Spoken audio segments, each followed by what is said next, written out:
Caroline's Sketchpad I. Now for something completely different. This is not a memoir. This is the first 700 words of a chapter of my novel, Wish for Amnesia. Wonderful. Somewhat of a dystopian family scene. Just make sure. Do you want to use the one? Yes, a media artist. Okay, a quick setup. Caroline, the mother from Caroline, I'm told, is somewhat neurotic. She's the wife of Jack, who's risen to some prominence. Jewel is their daughter. It's 1974 here, and she's 40 years old. She's writing a letter to her friend Letty in a sketch pad. She's had gone to art school, but that's about it. And she's smoking a joint. So it's okay. Chapter 11, Caroline's Sketchpad I. Caroline slouched in the living room on a large wingback chair left in the house by former owners. The beautiful child, Jewel, cooing on the floor, playing pretend with miniature dolls and bedding, blocks and carts and delicate pieces of finger-sized furniture. She groped around for a part of a mismatched Minikin tea set.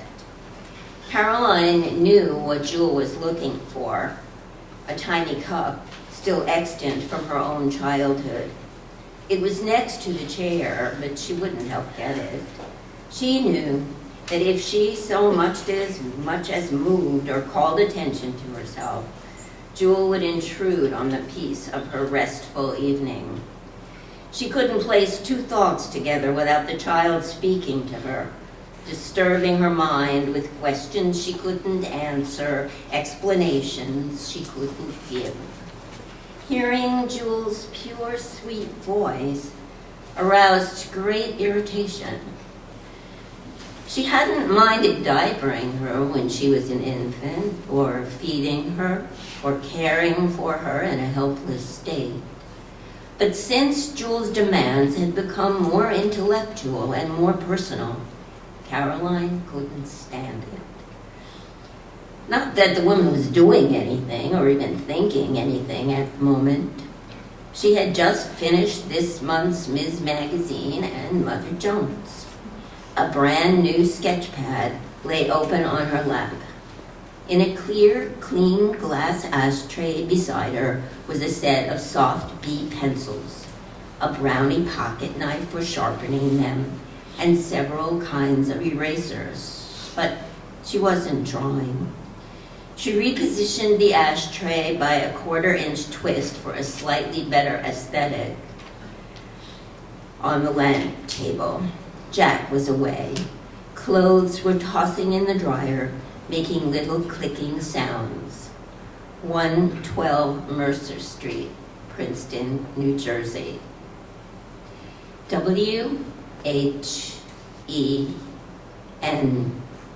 she wrote on the edge of the toothy paper. A stack of Vivaldi records was tootling on the stereo. Caroline relit a half joint from her pocket and looked around for another ashtray. The radiant child glanced up as the match was struck, but Caroline scowled, checked.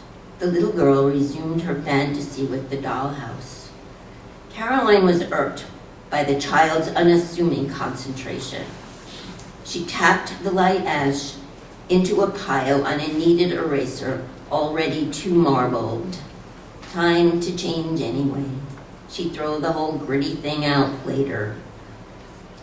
She left the first leaf blank in her new pad and wrote in pencil diagonally near the top of the second, dating the first line, September 14, 1974, and writing on the next, Dear Letty.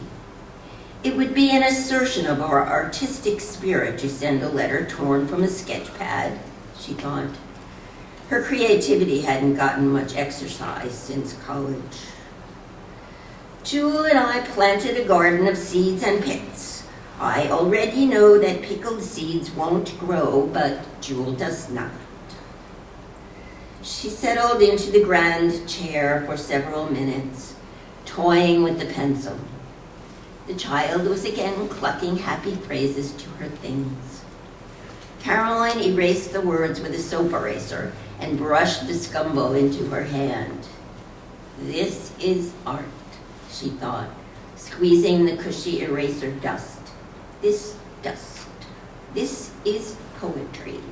These mucky pieces of rubber contain my pictures and words.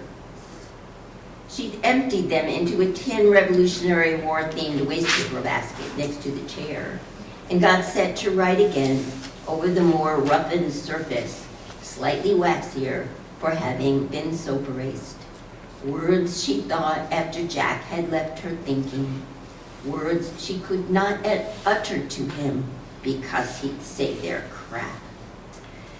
She pinched the half-inch roach between her filed but unlacquered fingernails, burning her thumb as she relit the stub, then reached for the pencil again, sucking and writing as best she could. Jack has been annoyed with me for our differences, but philosophy is trivial to our life together. He is never annoyed with me for anything real. He has become distant, preoccupied, lost in thought. We never have a normal conversation. He tells me to make friends. I remind him about you. He never even remembers meeting you, would never even recognize you next time. He's too absorbed to ever acknowledge anyone. He doesn't like it that I hold any views. He thinks that my views are trite, paradoxical, but he's angry that he can't refute them. He throws books at me. Read this, read that. Jack says history is irradiated by individual lives. He says one can personally direct the historical present, commanded that one motivated individual can determine reality for others.